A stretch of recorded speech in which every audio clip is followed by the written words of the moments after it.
হবিগঞ্জের মাধবপুরে ঢাকা সিলেট মহাসড়কের ট্রাক ও পিকআপের মধ্যে সংঘর্ষে 4 জন নিহত হয়েছেন। এ ঘটনায় 8 জন আহত হয়েছেন। এর মধ্যে একজনের অবস্থা গুরুতর। তাৎক্ষণিকভাবে হতাহতের পরিচয় পাওয়া যায়নি। উপজেলার বাখরনগর নামক স্থানে গতকাল বৃহস্পতিবার দিবাগত রাত 2টার দিকে এ দুর্ঘটনা ঘটে। ফায়ার সার্ভিস ও স্থানীয়রা জানিয়েছে, বৃহস্পতিবার দিবাগত রাতে বাখরনগর নামক স্থানে ট্রাক ও পিকআপের মুখোমুখি সংঘর্ষ হয়। এতে ঘটনাস্থলেই 4 জন নিহত এবং 8 জন আহত হয়েছেন। নিহতদের মধ্যে 2 জন পুরুষ এবং 2 জন নারী। এছাড়া আহতদের হবিগঞ্জ সদর হাসপাতালে পাঠানো হয়েছে। এদের মধ্যে একজনের অবস্থা আশঙ্কাজনক। দুর্ঘটনার বিষয়টি নিশ্চিত করেছেন শায়েস্তাগঞ্জ ফায়ার স্টেশনের ফায়ার ফাইটার মোহাম্মদ আবুল বাশার। তিনি বলেন, দুর্ঘটনার খবর পেয়ে আমাদের ইউনিট ঘটনাস্থলে যায়। ঘটনাস্থল থেকে 4 জনের মরদেহ উদ্ধার করা হয়। এছাড়া এই ঘটনায় 8 জন আহত হয়েছেন। আহতদের মধ্যে পিকআপ চালকের অবস্থা গুরুতর। চুয়াডাঙ্গা সদর উপজেলার 9 মাইল বাজারে সড়ক দুর্ঘটনায় 2 জন নিহত হয়েছেন। আজ শুক্রবার ভোরের দিকে চুয়াডাঙ্গা ঝিনাইদহ সড়কে এই দুর্ঘটনা ঘটে। বিষয়টি নিশ্চিত করেছেন চুয়াডাঙ্গা সদর থানা ভারপ্রাপ্ত কর্মকর্তা খালেদুর রহমান। নিহতরা হলেন সদর উপজেলার কুতুবপুর গ্রামের মৃত মোকসেদ মণ্ডলের ছেলে আব্দুর রাজ্জাক এবং মোহাম্মদ জুমা গ্রামের ইসমাইল খন্দকারের ছেলে গোলাম সারোয়ার। এদের মধ্যে আব্দুর রাজ্জাক ভ্যানের চালক এবং গোলাম সারোয়ার ছিলেন যাত্রী। ওসি খালেদুর রহমান জানান, দুর্ঘটনার খবর পেয়ে চুয়াডাঙ্গার ফায়ার সার্ভিস বাহিনী ঘটনাস্থলে গিয়ে মরদেহ উদ্ধার করে চুয়াডাঙ্গা সদর হাসপাতালে নিয়ে যায়। আইনগত বিষয় প্রক্রিয়াধীন। রাজধানীতে গণপরিবহনে প্রতি কিলোমিটারে 2 টাকা 42 পয়সা ভাড়া নির্ধারণ করা থাকলেও যাত্রীদের কাছ থেকে নেওয়া হচ্ছে 15 থেকে 20 টাকা। রাজধানীর ফুসফুস খ্যাত খোদ হাতিরঝিলে চলছে এমন ঘটনা। নিরুপায় যাত্রীরা মুখ বুঝে বছরের পর বছর অতিরিক্ত ভাড়া দিয়ে গেলেও কিছুই জানে না বিআরটিএ। তবে অতিরিক্ত ভাড়া আদায়ের অভিযোগ পেলে কিংবা প্রমাণ পেলে ব্যবস্থা নেওয়া হবে বলে একান্ত সাক্ষাৎকারে জানানো হয়েছে মাইটিভিকে। ইউসুফ আলীর বিশেষ রিপোর্ট।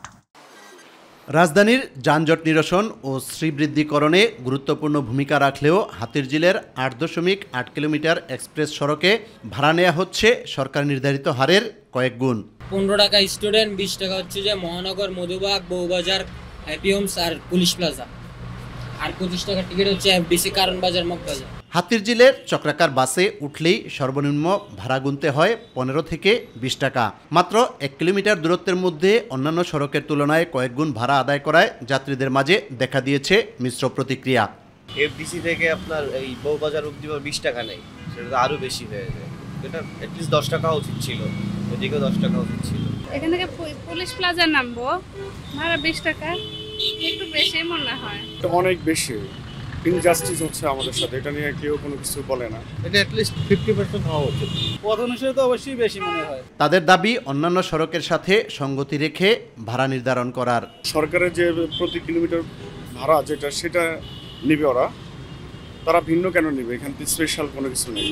তুলনামূলকভাবে অনেক বেশি। ভাবি 15 টাকা হলে কি ছিল। 2 টাকা 42 পয়সার স্থলে 15 থেকে 20 টাকা আদায়ের কথা শুনে অনেকটা হতবাক বিআরটিএর কর্মকর্তারা। যথাযথ অভিযোগ পেলে আইনগত ব্যবস্থা নেওয়া হবে বলে জানান বিআরটিএর এ কর্মকর্তা। হাতিরঝিলে নন এসি বাস চলতেছে এবং ওরা গাড়িতে উঠলেই 20 টাকা দিতে হচ্ছে, 15 টাকা দিতে হচ্ছে। না, এরকম তো অভিযোগ আসলে আমরা পাইনি। এরকম যদি অভিযোগ থাকে আমরা নিশ্চয়ই ব্যবস্থা নেব। যেহেতু আপনি বলছেন, আমরা নিশ্চয়ই জানাবো। আমাদের যে এনফোর্সমেন্ট ডিপার্টমেন্ট আছে আমাদের জানাবো। সংবাদ সংগ্রহের জন্য ছবি তুলতে গেলে বাধা দেন চক্রাকার বাসের শ্রমিকরা। অনুমতি নিয়ে আসেন কাউ থেকে।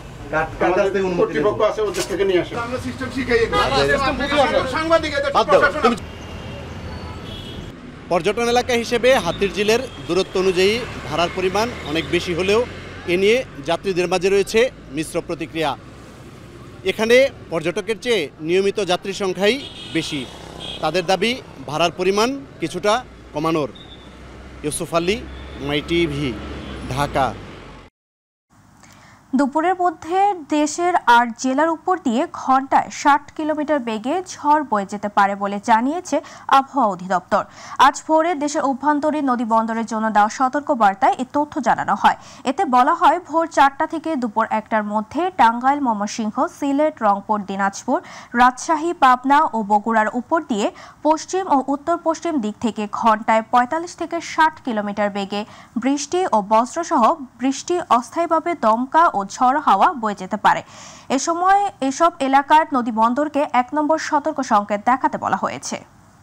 গত কয়েকদিনের বৃষ্টিতেও ঢাকার বায়ুমানের তেমন কোনো উন্নতি হয়নি। ছুটির দিন হলেও ঢাকার বাতাস অস্বাস্থ্যকর বলে জানিয়েছে একিউআই সূচক। সকালে 8:45টায় দূষিত বাতাসের শহরের তালিকায় ঢাকা একিউআই স্কোর ১৮৯ নিয়ে রয়েছে দ্বিতীয় অবস্থানে, আর ২৬৯ পয়েন্ট নিয়ে সেনেগালের ডাকার রয়েছে তালিকার শীর্ষে। এছাড়া ১৬৫ পয়েন্ট নিয়ে পাকিস্তানের লাহোর তৃতীয়, ১৬৩ নিয়ে ভিয়েতনামের হ্যানয় চতুর্থ এবং ১৬০ পয়েন্ট নিয়ে ভারতের দিল্লি রয়েছে তালিকার পঞ্চম স্থানে। যখন দূষণের একিউআই মান ৫০ থেকে ১০০ এর মধ্যে থাকে, তখন বাতাসের গুণমানকে মাঝারি বলে বিবেচনা করা হয়। একিউআই সূচক ১০১ থেকে ১৫০ এর মধ্যে হলে তা সংবেদনশীল গোষ্ঠীর জন্য অস্বাস্থ্যকর হিসেবে বিবেচনা করা হয়। এ সময় সাধারণত সংবেদনশীল ব্যক্তিদের দীর্ঘ সময় ধরে বাইরে পরিশ্রম না করার পরামর্শ দেওয়া হয়। এই মুহূর্তে বরিশালবাসীর একমাত্র দুর্ভোগ, ক্ষোভ আর চরম ভোগান্তির কারণ মশা। দিনরাত কোথাও যেন নেই একটু নিস্তার। লেখাপড়া বিঘ্নিত হচ্ছে শিক্ষার্থীদের। কর্পোরেশন বলছে, ড্রেন ভরার কারণে ওষুধ দিলেও কমছে না মশা, তাই নগরবাসী। আসাদ চৌধুরীর ক্যামেরায় পারভেজ রাসেলের রিপোর্টে বিস্তারিত। ৫৮ বর্গমাইলের মহানগর বরিশাল পুরোটাই যেন মশার রাজ্য। দিনরাত সবসময় সর্বত্র মশার উত্তাপে অতিষ্ঠ এ অঞ্চলের মানুষ। অফিস, আদালত, শিক্ষা প্রতিষ্ঠান, বাসাবাড়িতে মশার কারণে আজ কয়েল বা স্প্রে ছাড়া এক মুহূর্ত থাকতে পারছে না নাগরিকরা। মশার জন্য সবসময় আমরা আতঙ্কে থাকি। আমাদের মধ্যে একটা ভয় কাজ করে, কখন আমরা অসুস্থ হয়ে পড়ি। আমাদের অসুস্থ হলে তো আমরা লেখাপড়া কন্টিনিউ করতে পারবো না। এখন ডেঙ্গুর পরিমাণ অনেক বেড়ে গেছে। আমি নিজেও ডেঙ্গুতে আক্রান্ত হয়েছিলাম, যার কারণে পরীক্ষার মধ্যে আমার একটা পরীক্ষা মিস হয়ে গেছিল। একদিকে ডেঙ্গু, অপরদিকে মশার কামড়ে নতুন নতুন রোগ নিয়ে আতঙ্কিত ভুক্তভোগীরা। নামমাত্র ওষুধ ছিটানো হলেও কমেনি মশার বংশবিস্তার। নিয়ন্ত্রণহীন মশা বৃদ্ধির কারণ সিটি কর্পোরেশনের দুর্বলতাকেই দায়ী করছেন সচেতন মহল। সিটি কর্পোরেশনের এ নিয়ে বহুতবার আমরা বলার পরেও তারা হয়তো কোনো উদ্যোগ নিতেছে না, বা ঔষধ দিতেছে না, বা দিতেছে কোনো কাজ হইতেছে না। আমরা মশার উৎপাতে অতিষ্ঠ হয়ে যেতে, সবার শরীর র্যাশ উঠতেছে মশার কামড়ে। শুধু একটু টাচ করে গেলেও মনে হয় যেন বিষাক্ত কোনো কিছুতে আমাদেরকে কামড় দিল। এরকম একটা মশার উপদ্রব শুরু হয়েছে নতুন। সিটি কর্পোরেশনের দেয়া মশার ওষুধ খুবই ভালো মানের দাবি স্বাস্থ্য কর্মকর্তার। সিটি কর্পোরেশন কর্তৃপক্ষ লাস্ট 15 থেকে 20 দিনে মশার ওষুধের যে কার্যক্রম ছিল, সেই কার্যক্রমটি আরও দ্বিগুণ করার জন্য সবচেয়ে যে ভালো যে ওষুধটি সেটা কিনেছে এবং 3 থেকে 4টি টিমের মাধ্যমে প্রতিদিন 2টি ওয়ার্ডে এই কার্যক্রমটি চলমান রেখেছে। জনবল সংকটেও প্রতিদিন 4টি ওয়ার্ডে স্প্রে করার কথা বলেন বিসিসি। একটা ওয়ার্ডে অর্থাৎ একদিনে 4টে ওয়ার্ডে কাজ করা যায়। অর্থাৎ স্প্রে মেশিন সকাল থেকে শুরু করে দুপুর 2টা পর্যন্ত আমরা স্প্রে করে দেই। তারপরে 2টার পরে 2:30 বা 3টা থেকে আমরা শুরু করি ফগার মেশিন দিয়ে। অর্থাৎ 2টা একসাথে একদিনে 4টে ওয়ার্ড, অর্থাৎ একটা ওয়ার্ড মানে সপ্তাহে একদিন পায়। তো এখন আমরা শ্রমিকটা যদি বাড়াতে পারি, অর্থাৎ দ্বিগুণ করতে পারলে একটা ওয়ার্ডে সপ্তাহে 2 দিন পাবে। 2 দিন পাওয়ার জন্য তখন হয়তো স্প্রেটা বা ফগার মেশিনের কাজটা একটু বেশি হবে, তখন মশা হয়তো একটু কমে আসবে। ঐতিহ্যবাহী খাল এটি, দেখলে মনে হয় ড্রেন। দখল, দূষণ আর জলাবদ্ধতায় সৃষ্ট মশায় আজ অতিষ্ঠ নগরবাসী। কর্পোরেশন বলছে নিচ্ছে ব্যবস্থা। আমরাও চাই মশার উৎপাত থেকে দ্রুত মুক্তি পাবে গোটা নগরবাসী, এমনটা প্রত্যাশাই আমাদের সবার। পারভেজ রাসেল, মাই টিভি, বরিশাল। মানিকগঞ্জে পৌরসভা সহ কয়েকটি ইউনিয়নের হাজারো মানুষের ভরসা একটি বাঁশের সাঁকো। স্থায়ী সেতুর অভাবে আর্থসামাজিকভাবে পিছিয়ে যাচ্ছে গ্রামাঞ্চলের মানুষরা। সেতু না থাকায় বর্ষায় ডিঙ্গি নৌকা আর গ্রীষ্মে বাঁশের সাঁকোয় ভরসা। যুগ যুগ ধরে ভোগান্তিতে থাকা মানুষগুলোর পাশে দাঁড়ায়নি কেউই, অভিযোগ গ্রামবাসী। প্রতিনিধি আজিজুল হাকিমের রিপোর্ট, জানাচ্ছেন শামস তাবরিজ উচ্ছ্বাস। মানিকগঞ্জ সদর উপজেলার ধলেশ্বরী নদীর উপরে মেঘশিমুলী এলাকাবাসীর উদ্যোগে নির্মাণ করা হয়েছে বাঁশের সাঁকো। নরবরে এই বাঁশের সাঁকো দিয়ে প্রতিদিন যাতায়াত করে মানিকগঞ্জ সদর, সাটুরিয়া উপজেলা ও পৌরসভার কয়েক হাজার মানুষ। বর্ষার সাঁকোর জায়গায় নৌকায় পার হতে হয়, আর শুষ্ক মৌসুমে নদীর পানি কমে গেলে চলতে হয় বাঁশের সাঁকো দিয়ে। সেতু না থাকায় ৫-৭ কিলোমিটার ঘুরে উপজেলা সদরের সঙ্গে যোগাযোগ করতে হয় কমপক্ষে ২৫ গ্রামের লক্ষাধিক মানুষকে। মহিলা বেশি সমস্যা, কেউ যাইবারই পারে না, ডরিয়া উপর থেকে পারে আসেই নে, কয় আমি পড়ে যাবো। এনে হাজার হাজার মানুষ আমাকে ব্রিজ দেওয়া যায়, কিন্তু আমাকে দুর্ভাগ্য আমাকে এই জায়গাটা ব্রিজ হয় না। আমরা সরকারের কাছে তো আর কোনো আবেদন করি নাই, এটা ব্রিজের আবেদন করছি। নদীর উপরে একটি স্থায়ী সেতু নির্মাণের দাবি দীর্ঘদিনের, তবে যুগের পর যুগ ধরে ভোগান্তি নিয়ে জীবনযাপন করা মানুষগুলোর পাশে দাঁড়ায়নি কেউ। আমার বাচ্চা ছাড়াও নদী পার হয়েছে, খেয়া পার হয়েছে, আমরাও পার হইতাছি, কিন্তু জানি না কত বছর লাগবে আমাদের এখানে একটা ব্রিজ হইতে, আমরা কত বছর অপেক্ষা করব। কৃষি কাজের ফসল টসল আমরা নিতে পারি না বাজারে, তারপরে দেখা যায় যে সময় লাগে, অনেক দূর ঘুরে যেতে হয়। কয়েক হাজার লোকজন আমরা প্রতিনিয়ত এই জায়গায় যাতায়াত করি, আমাদের জন্য খুবই উপকার হবে যদি এই জায়গায় একটা ব্রিজ হয়। জনগণের সমস্যা সমাধানে লোহার সেতুর নির্মাণের আশ্বাস দিলেন উপজেলা প্রশাসন। আমরা মূলত মানুষের জনগণের সুবিধার জন্য আমরা রডের ব্রিজটা দিতে চাচ্ছি, এই জন্য যে যেন অনেকটা দিন স্থায়িত্ব থাকে, আর এর মধ্যে হয়তো সরকারের কোনো প্রজেক্ট থেকে আমাদের বড় করে ব্রিজ হওয়ার সুযোগ থাকবে ইনশাল্লাহ। জনগণের সমস্যা দূর করতে আর্থসামাজিক উন্নয়ন ও যাতায়াতের সুবিধার্থে দ্রুত সেতু নির্মাণের দাবি ভুক্তভোগী সহ বিভিন্ন শ্রেণী পেশার মানুষের। শামস তাবরিজ উচ্ছ্বাস, মাই টিভি নিউজ ডেস্ক। টাঙ্গাইলের ঘাটাইলে হয়ে গেল গ্রাম বাংলার ঐতিহ্যবাহী ঘোড়দৌড় প্রতিযোগিতা। ঘোড়দৌড় দেখতে ভিড় জমিয়েছিল নানা বয়সী হাজারো জনতা। হারিয়ে যেতে বসা এই সংস্কৃতি উপভোগ করে এর ধারাবাহিকতা চান দর্শনার্থীরা। টাঙ্গাইলের ঘাটাইল প্রতিনিধি রায়হান মিয়ার রিপোর্ট, জানাচ্ছেন ইলিয়াস কমল। ঘাটাইলের দেওপাড়া ইউনিয়নের কালিকাপুর এলাকায় হয়ে গেল গ্রাম বাংলার ঐতিহ্যবাহী ঘোড়দৌড় প্রতিযোগিতা। হারিয়ে যেতে বসা এই প্রতিযোগিতা দেখতে দূর দূরান্ত থেকে ভিড় জমান নানা বয়সী মানুষ। কেউ প্রথম, কেউ বহু বছর পর ঘোড়দৌড় প্রতিযোগিতা উপভোগ করেছেন। আয়োজনের ধারাবাহিকতা চান দর্শকরা। আগে দেখছি, আমি এখন দেখি না, দেখলাম দৌড় দেখছিলাম, আবার 30 বছর পরে এবার দেখলাম দৌড়। দেশের বিভিন্ন এলাকা থেকে প্রতিযোগিতায় অংশগ্রহণ করেন প্রায় অর্ধশত ঘোড়া। এত দর্শকের মাঝে খেলা দেখাতে পেরে খুশি ঘোড়ার মালিকরাও। অনেক বছর পরে ঘোড়া দৌড় দেখে অনেক ভালো লাগলো। জামালপুর থানার থেকে আইছি, বগুড়া শেরপুর থেকে আসছি। হারিয়ে যেতে বসা সংস্কৃতি রক্ষা ও যুব সমাজকে মাদক মুক্ত রাখতে এই আয়োজন বলে জানালেন আয়োজকরা। অনুষ্ঠান শেষে বিজয়ীদের হাতে পুরস্কার তুলে দেওয়া হয়। এই ঘোড়দৌড়ের মাধ্যমে আমাদের যুব সমাজ খেলাধুলা উৎসাহিত হবে এবং কি মাদক থেকে দূরে চলে আসবে। আমরা এর থেকে ভালো কিছু এবং এর থেকে বড় একটা আয়োজনের চেষ্টা করবো ইনশাআল্লাহ। ঐতিহ্যবাহী প্রতিযোগিতাটি টিকিয়ে রাখতে প্রশাসনের সহযোগিতা কামনা করেছেন স্থানীয়রা। ইলিয়াস কমল, মাই টিভি। দর্শক, এখন জানবো নিত্য প্রয়োজনীয় পণ্যের বাজার দর। এই মুহূর্তে রাজধানীর হাতিরপুল এলাকায় আছেন আমাদের সহকর্মী মিফতা গালিব। তার কাছ থেকে জানবো নিত্য প্রয়োজনীয় পণ্যের বাজার পরিস্থিতি। গালিব, নিত্য প্রয়োজনীয় পণ্যের বাজার দাম কেমন দেখছেন আমাদের জানাবেন। ধন্যবাদ তাবাসসুম। আমরা এই মুহূর্তে আছি রাজধানীর হাতিরপুল এলাকায়। আপনি যেমনটি জানেন যে সরকার তার দ্রব্যমূল্য নিয়ন্ত্রণে গৃহীত পদক্ষেপের কারণে গত 2 মাস আমাদের বাজারগুলোতে স্বস্তি থাকলেও কিন্তু এখন আবার বাজারের বিভিন্ন পণ্যের দাম কিছুটা ঊর্ধ্বগতি দেখা যাচ্ছে। মাছ মাংসের দাম কিছুটা স্বাভাবিক থাকলেও আমি যেমনটি জানি যে সবজির দাম কিছুটা বেড়েছে। বিশেষ করে কাঁকরোল সহ যে নতুন সবজিগুলো আছে সেই দামগুলো কিছুটা ঊর্ধ্বমুখী। কারণ হিসেবে বিক্রেতারা বলছে যে শীতকালীন সবজি শেষ হয়ে যাওয়াতে নতুন পণ্য বাজারে আসছে এবং নতুন পণ্য বাজারে আসায় সবজির দাম কিছুটা বাড়ছে, শাকের দাম কিছুটা বাড়ছে। এছাড়া আপনি অন্যান্য মাছ মাংস স্বাভাবিক আছে এবং যেটা গুরুত্বপূর্ণ সেটা হচ্ছে যে পেঁয়াজের দাম বেড়ে গিয়েছে। পেঁয়াজের দাম কেজিতে 10 থেকে 15 টাকা বেড়ে গিয়েছে এবং সবচেয়ে গুরুত্বপূর্ণ যেটা যে ভোজ্য তেলের দাম বেড়ে গিয়েছে। লিটারে 14 থেকে 16 টাকা ভোজ্য তেলের দাম বেড়ে গেছে। ভোজ্য তেলের দাম বাড়াতে এবং পেঁয়াজের দাম বাড়াতে নগরবাসীর মনে কিছুটা অস্বস্তি কাজ করছে। তারা নিত্য প্রয়োজনীয় পণ্য যেহেতু তারা এইটাকে দিয়ে তারা তাদের পরিবার এবং নিম্নবিত্ত এবং মধ্যবিত্তদের পরিবারের একমাত্র অবলম্বন হতে পারে এটা। এই জন্য তারা একটা অস্বস্তি ফিল করছে যে বাজারে আবার ঊর্ধ্বগতি দেখা যাচ্ছে কিনা। তো এখানে ভোক্তারা যারা আসছেন তারা মনে করছেন মাছ এবং মাংস এখানে বিক্রেতারা কিনতে আসছে। তারা বলছে যে ছোট মাছের দাম কিছুটা কম আছে কিন্তু বড় মাছের দামও মোটামুটি স্বাভাবিক আছে। এছাড়া মাংসের দামও স্বাভাবিক আছে। আবার আমরা যদি একটু বলি যে এই যে কাঁকরোল এসেছে নতুন বাজারে এবং লতি এসেছে, বেগুন এসেছে, এই দামগুলো কিছুটা এখন বেড়েছে, কিন্তু আবার যখন সিজন যখন হবে তখন আবার দাম নিয়ন্ত্রণের মধ্যে চলে আসবে বলছে জানান এসব বিক্রেতারা। আমি রাজধানী হাতিরপুল থেকে মিফতাউদ্দিন গালিব, মাই টিভি, ঢাকা। গালিব, আপনাকে ধন্যবাদ। রাজধানীর হাতিরপুল থেকে বাজারের সবশেষ পরিস্থিতি জানাচ্ছিলাম আমাদের সহকর্মী মিফতা গালিব।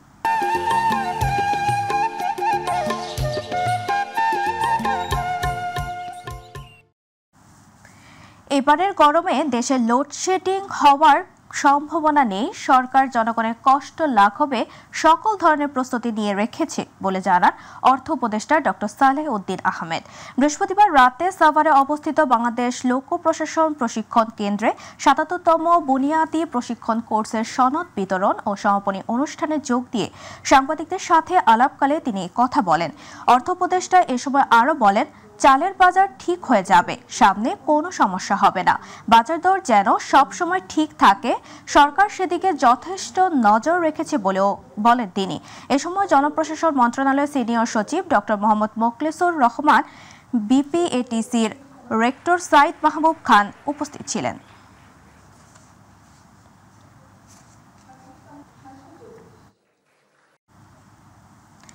দিনাজপুরের পার্বতীপুরে চণ্ডীপুর ইউনিয়নের ঠাকুরবাড়ি গ্রামের এক ব্যক্তির বিরুদ্ধে রাস্তার পাশে লাগানো ১৩টি সরকারি গাছ কাটার অভিযোগ উঠেছে। গতকাল জাহানাবাদ থেকে ঝাড়ুয়ার ডাঙ্গা যাওয়ার পথে রাস্তার দুই ধারে থাকা ইউলিক্যাপটাসের এসব গাছ দিনে দুপুরে প্রকাশ্যে কেটে নিয়ে যেতে দেখা যায়। নিয়ম বহির্ভূতভাবে গাছ কাটার বিষয়ে অভিযুক্ত মনিরুজ্জামান ক্যামেরার সামনে কথা বলতে রাজি হননি। ঘটনা তদন্ত সাপেক্ষে প্রয়োজনীয় ব্যবস্থা গ্রহণের আশ্বাস দিয়েছেন উপজেলা প্রশাসন।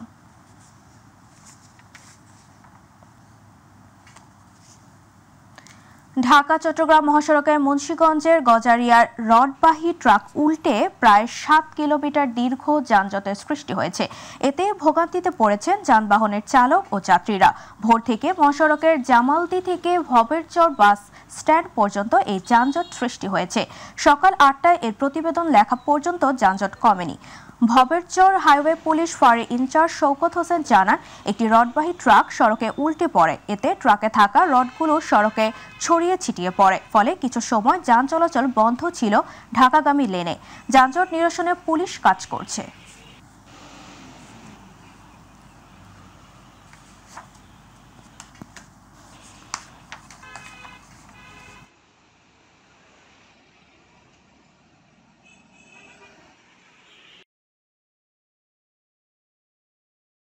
নববর্ষ ১৩৮৭ বরণে কক্সবাজারে শুরু হয়েছে রাখাইন সম্প্রদায়ের জল উৎসব বা সাংগ্রে পোয়ে।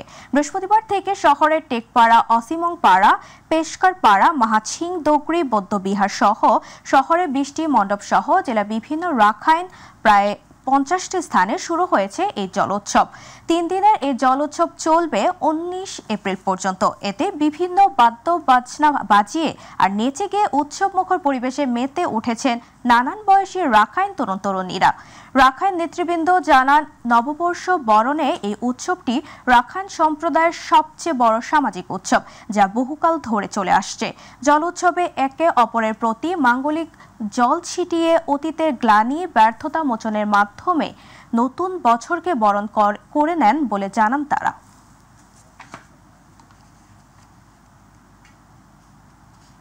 শেষ করব খনার মেলার খবর দিয়ে। জল ভালাবাসা, মানুষ ভালা চাষা প্রতিপাদ্যে নেত্রকোনার কেন্দুয়ায় দ্বিতীয়বারের মতো খনার মেলা অনুষ্ঠিত হয়েছে। গ্রামীণ জনসংস্কৃতি ও কৃষিতে খনার বচনের তাৎপর্য কৃষক ও নতুন প্রজন্মের সামনে তুলে ধরাই মেলার মূল লক্ষ্য। মেলা ঘিরে দেশ বিদেশের সংস্কৃতি প্রেমীদের মিলন মেলায় পরিণত হয় মেলার প্রাঙ্গণ। চলে গানপালা, কিচ্ছা সহ কৃষি নির্ভর চাষের নানা পদ্ধতি নিয়েও আলোচনা। প্রতিনিধি আনিসুর রহমানের তথ্যচিত্রে আরও জানাচ্ছেন আতিকুর রহমান তিতাস। লোকসংস্কৃতির তীর্থভূমি নেত্রকোনা জেলার কেন্দ্র উপজেলার প্রত্যন্ত গ্রাম আঙ্গারোয়ায় একটি বাড়ির আঙিনায় প্রাকৃতিক পরিবেশে চৈত্র সংক্রান্তিতে সূর্যোদয়ের সাথে সাথে ভোরের হাওয়ায় উদ্বোধন হয় ব্যতিক্রমধর্মী খনার মেলা। মঙ্গল ঘর পরিসরে আয়োজিত এই মেলা উদ্বোধনের পর মেলা মঞ্চে খনার বচন গানে গানে পরিবেশনা চলে। মেলায় সঙ্গীত শিল্পী কফিল আহমেদ, কৃষ্ণকলি, মৌসুমী ভৌমিক সহ দেশের বিভিন্ন অঞ্চলের শিল্পী, কবি, সাহিত্যিক ও স্থানীয় শিল্পীরা অংশগ্রহণ করেন। শুরু হয় পালা গান, গীত, বাউল গান সহ নানা লোকায়ত সঙ্গীতের বিভিন্ন ধারার পরিবেশনা।